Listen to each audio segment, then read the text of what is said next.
வணக்கம். இந்த பதிவு ரிஷபராசி அன்பர்களுக்கான குரு பெயர்ச்சி பலன்கள். ரிஷபத்தில் ஜென்ம குருவாக இருந்த குரு மே மாதம் 11ஆம் தேதி விலகி 2ஆம் இடத்தில் குடும்ப குருவாக வருகிறார். குடும்பத்துக்கு தேவையான நிதி, பொருளாதாரம் இவையெல்லாம் முன்னேற்றத்துக்கு ஏற்படுகின்ற காலகட்டங்கள்.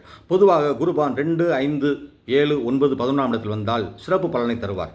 ரிஷப ராசிக்கு குரு ஒரு பாவி, 11ஆம் அதிபதி, 8, 11 அதிபதி, 8, 11 2ஆம் இடத்தில் இருந்தால் 8 ஆதிபத்திய பலனையும் தருவார், 11 ஆதிபத்திய பலனையும் தருவார். 8ஆம் அதிபதி 2ஆம் இடத்தில் இருந்தால் குடும்பத்தில் ஏதாவது சிக்கல் சிரமங்கள் இருந்தால் நீங்கும். ஒருவேளை சிக்கல் சிரமங்கள் வரும். கணவன் மனைவி ஒற்றுமை பரஸ்பரம் காண வேண்டும். வருமானம் சிறப்பாக இருக்கும். குடும்ப ஒற்றுமை சற்று குறையும். குடும்ப ஒற்றுமை சிறப்பாக இருந்தால் வருமானம் முயற்சி பலிதமாகும். ஆக 1க்கு 2 பலன் மாறி மாறி அமையும். குடும்பத்தில் சிறப்பான ஒரு கணவன் மனைவி படித்தவர்கள் வேலை செய்கிறார்கள் என்றால் அவங்களுக்குள்ளே இருக்கின்ற அறிவுத்திறன், அன்புத்திறன் எல்லாம் வெளிப்படும். இருந்தாலும் அங்கே ஒரு தேவையில்லாத அகந்தை ஏற்படும். நான் பெரிதா நீன் பெரிதா என்ற கேள்வியெல்லாம் ஏற்படும். இவையெல்லாம் தவிர்ப்பது நல்லது. 11ஆம் தேதி 2ஆம் இடத்தில் இருந்தால் திடீர் அதிர்ஷ்ட வாய்ப்புகள், லாப திருமணம், யோக திருமணம், 2ஆம் திருமணம், காதல் திருமணம் இவையெல்லாம் நடக்கும்.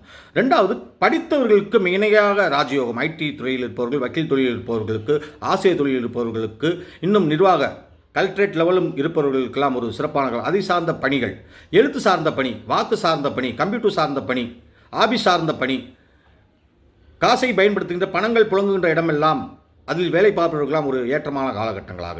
ஆக தரகு கமிஷன் ஒப்பந்த அடிப்பில் இருப்பவர்களுக்கும், ஏற்றுமதி இறக்குமதி தொழில் இருப்பவர்களுக்கும் ஒரு சிறப்பான ராஜயோகமான காலகட்டங்கள் ரிஷபராசிக்கு. ரிஷபத்துக்கு 6ஆம் இடத்தை பார்ப்பதாலும், 8ஆம் இடத்தை பார்ப்பதாலும், 10ஆம் இடத்தை பார்ப்பதால் தொழிலில் பலவிதமான மாற்றங்கள் நடக்கலாம், அல்லது நிர்வாகத்தில் பலவிதமான மாற்றங்கள் நடக்கலாம். ஆக நிதி நிறுவனங்கள் பலவிதமான மாற்றங்களை கொண்டு வரும். அதில் சில திட்டங்கள் மாற்றங்கள் ஏற்படும். இதனால் வருவாய் உயரும். விலைவாசி உயரும் பொழுது வருவாயும் உயரும். ஆக சமனடையும். ஆக ரிஷபராசி அன்பர்கள் குடும்ப வாழ்வில் முன்னுக்கு வருவதற்கு சற்று வாக்கை நிதானமாக பயன்படுத்த வேண்டும். வருமானத்தும் பெருக்கம் ஏற்படும் போது அதீத செலவுகளும் ஏற்படுத்தி கொடுக்கும். வீட்டுக்கு தேவையான வசதி பண்ணங்கள் 1க்கு 2 முறை வாங்கி போடுவீர்கள். தன்னுடைய அழகு திறமை வெளிப்படும். பொன்பொருள் பூசணம் மேன்மையடையும்.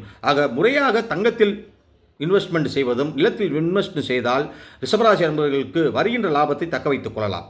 ரிஷபராசி அன்பர்கள் பொதுவாக பெருமாளர்கள் பெற்றவர்களாக இருப்பார்கள்.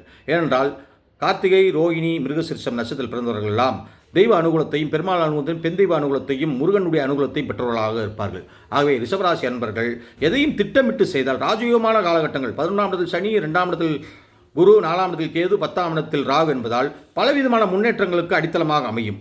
இது இளம் பிராயத்திலிருந்து ஓரளவு நல்ல ஒரு 60 வயது உள்ளவர்களுக்கும், தொழில் செய்பவர்களுக்கும் தொழில் செழிக்கும், வருமானம் பெருகும் என்பதால் எதையும் திட்டமிட்டு சீரும் சிறப்பாகவும் செய்து வாழ்வில் முன்னேற சிறப்பான கோச்சாரமாக அமைகிறது என்று கூறி அடுத்த பதிவில் வழிபாடு பலனுடன் கூறுவேன். நன்றி, வணக்கம். சப்ஸ்கிரைப் செய்யுங்கள்.